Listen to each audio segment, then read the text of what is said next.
आपका स्वागत है हमारे इस YouTube चैनल पे। आज इस वीडियो में हम कुछ देश भर की तमाम बड़ी खबरों के बारे में जानेंगे। तो उससे पहले हमारे चैनल न्यूज़ चैनल 769 को सब्सक्राइब करके बेल आइकन जरूर दबा देना और वीडियो को पूरा देखना। आपको पूरी काम की खबरें पता चलेंगी, देश भर में क्या हो रहा है, पूरी एक से एक खबरें पता चलेंगी। तो चलो शुरू करते हैं। तो वहीं प्रधानमंत्री ने पहले पॉडकास्ट के जरिए अपनी कई अनसुनी बातें का जिक्र किया। पॉडकास्ट पर दिए अपने पहले कुछ बातें। प्रधानमंत्री ने अपने जीवन, राजनीति, कूटनीति समेत सामाजिक क्षेत्र के विभिन्न मुद्दों पर खुलकर बोला। पॉडकास्ट और जेरोदा कंपनी के संस्थापक निखिल कामत के साथ बातचीत में पीएम ने गुजरात के गोरधा कांड पर भी खुलकर अपनी बात रखी। प्रधानमंत्री नरेंद्र मोदी ने आगे के पॉडकास्ट में कहा, पीएम ने कहा कि 2002 में गोधरा कांड के समय मैं विधानसभा में बैठा था। जानकारी मिली तो मैं गोधरा जाने का निर्णय लिया और पीएम ने कहा कि उस समय हमारे पास हेलीकॉप्टर नहीं था। मैंने सुरक्षा कर्मियों से कहा कहीं से हेलीकॉप्टर लाओ।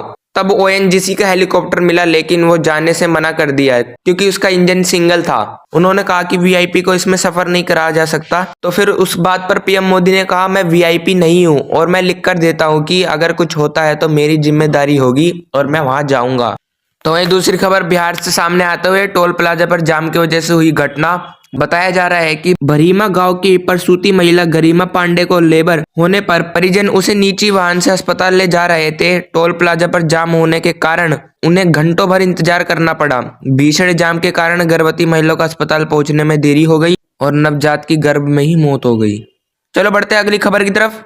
तो वहीं पंजाब के लुधियाना से आम आदमी पार्टी के विधायक गुरप्रीत गोगी की सिर में गोली लगने से हुई मौत। गोगी लुधियाना पश्चिम विधानसभा क्षेत्र से आम आदमी पार्टी के विधायक थे। पुलिस के मुताबिक गोली लगने के बाद अस्पताल में डॉक्टर ने उनकी जांच की, जिसके बाद उन्होंने मृत्यु घोषित कर दी। यह घटना शुक्रवार रात 11:30 बजे हुई। जानकारी के मुताबिक गोली गोगी के सिर में लगी। फायर की आवाज सुनते ही घर में अफरा तफरी मच गई, जिसके बाद परिजनों उन्हें अस्पताल ले गए। पुलिस ने बताया कि जब यह घटना हुई विधायक कमरे में अकेले थे, अपनी लाइसेंसी पिस्टल को साफ करते हुए, और ये वैसे गोली उनके सर में उनकी गलती से लगी। पिस्टल को साफ कर रहे थे तभी उनके हाथ से गोली चल गई।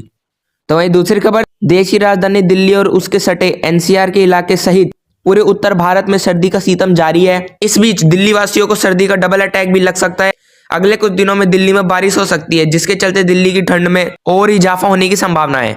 तो चलते हैं अगली खबर की तरफ। दिल्ली चुनाव से पहले भारतीय जनता पार्टी की केंद्रीय चुनाव समिति सीईसी की बैठक हुई। इस बैठक में दिल्ली में होने जा रहे विधानसभा चुनाव को लेकर कई महत्वपूर्ण बात की चर्चा हुई। बैठक में प्रधानमंत्री नरेंद्र मोदी ने कहा कि राजधानी दिल्ली के लोगों का झुकाव भारतीय जनता पार्टी की तरफ बढ़ रहा है, लेकिन चुनाव में जीत हासिल करने के लिए पार्टी को और प्रयास करना होगा।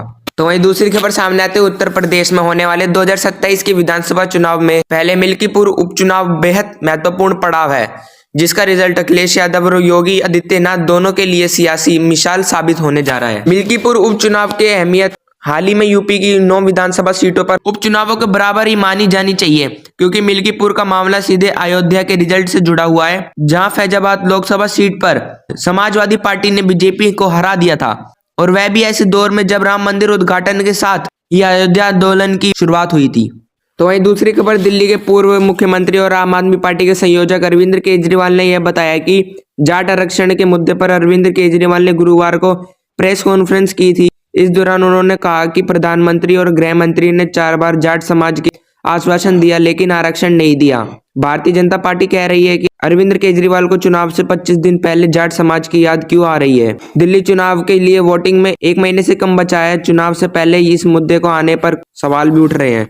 तो वहीं बैंक से खबर सामने आते हुए पब्लिक सेक्टर बैंक के कर्मचारियों ने किया 2 दिन की हड़ताल का ऐलान। ये कर्मचारी की डिमांड। तो वहीं बैंक में 2 दिन स्ट्राइक रहने वाली है। पब्लिक सेक्टर के बैंक पीएसबीएस में 24-25 फरवरी 2025 को 2 दिन की हड़ताल हो सकती है। All India bank officer confederation ने अपनी पेंडिंग डिमांड के समर्थन में यह कदम उठाने की चेतावनी दी है। उन्होंने ऐलान किया है कि फरवरी में 2 दिन बैंक कर्मचारी हड़ताल पर रहेंगे। हमारे खबर यहीं तक थी। अगर आपको वीडियो पसंद आए तो लाइक करें, शेयर करें, कमेंट करें और सब्सक्राइब किए बिना मत जाना। So thanks for watching video. Thanks lot. जय हिंद, जय भारत, वंदे मातरम।